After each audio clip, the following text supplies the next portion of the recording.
Hello friends, in this video I'll show you how to protect specific cells in Excel. Like and subscribe, support this channel. Let's get started. For example, let's protect these 9 cells and leave the rest of the worksheet unprotected. First, we need to unlock the entire worksheet, then lock these 9 cells and finally protect the entire worksheet.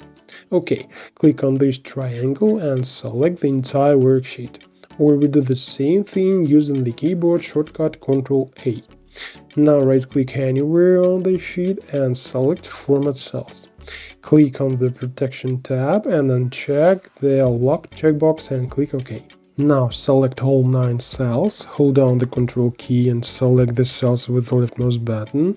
Again, we right-click on any of these 9 cells and select Format Cells. And in the Protection tab, we set a check mark in the Lock checkbox. Great, we've done most of the work. Now it remains to protect the entire sheet.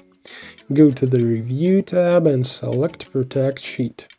We enter the password, then repeat it. The main thing is not to forget it later and click OK. Great, all 9 cells are protected and the rest of the worksheet is unprotected. Let's check it out. Try to enter something into the protected cells. And as you can see, when we try to change these cells, we get a message that the cells are protected. And in the rest of the worksheet, we can enter anything we want. It's all. Now we know a little more. Thanks for watching.